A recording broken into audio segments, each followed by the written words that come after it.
కొంతమంది ఫ్రెండ్స్ ఖాళీ ఉంటే మనతో వస్తారు, అరే వెళదాం వస్తావా అంటే, ఖాళీ లేదంటే లేదురా నాకు నేను రాను అంటారు. కానీ యేసయ్య అలా కాదు. యేసయ్య మనం ఏకాంతంగా గడుపుదాం వస్తావంటే నేను వచ్చే కూర్చున్నాను రా అంటాడు. నేను ఆల్రెడీ అక్కడే ఉన్నాను రా, నీకోసమే ఉన్నాను నేను. నువ్వు వాడికన్నా ఫ్రెండ్కి ఫోన్ చేయి వస్తావా నువ్వు అంటే వాడు ఖాళీ ఉంటే వస్తాడు, లేదురా నేను ఫలానూరులో ఉన్నాను అంటాడు.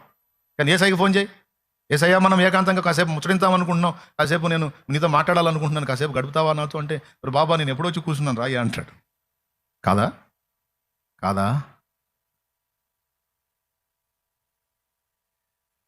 మనుషుల మనసులలో ఏ చోటు లేకున్నా మంచిదైన నీ మదిలో నాకు చోటునిచ్చావు.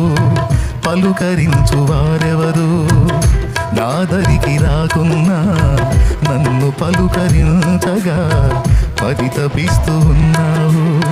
కంటి పాపలా నన్ను కాపాడుకుంటావు, కంటి పాపలా నన్ను కాపాడుకుంటావు, చంటి పాపలా నన్ను చంకనెత్తుకుంటావు, చంటి పాపలా నన్ను చంకనెత్తుకుంటావు, చంకనెత్తుకుంటావు.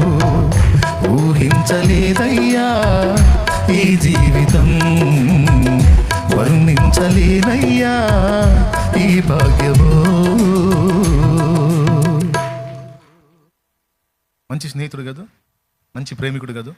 మీకు అర్థమయ్యాడా అలాగా? మీరు అనుభవించారా యేసు నా విధంగా? నేను అనుభవించాను. దేవునికి స్తోత్రం. ఇంకా ఎలా అనుభవించావు? అయిపోలా, ఇంకా బోల్డ్ అంత ఉంది. యేసును గూర్చిన అనుభవ జ్ఞానం మనం కలిగి ఉండాలి. యేసు బైబిల్ గ్రంథంలో అందించిన సత్యములన్నిటినీ కూర్చున్నటువంటి సారం ఎరిగిన వారమై ఉండాలి. అది ఇక్కడ చెప్తుంది. రెండూ తెలుసుకొని ఉండాలి.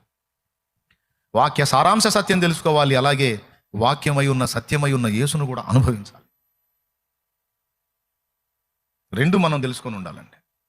ఇప్పుడు యేసు ప్రభుని గురించి ఎన్ని రకాలుగా నువ్వు అనుభవించావంటే ఇప్పుడు కొన్నే చెప్పాను, ఇంకా బోల్డ్ అని ఉన్నాయి. మరి కోటమంతా అదే అయిపోయింది. మరి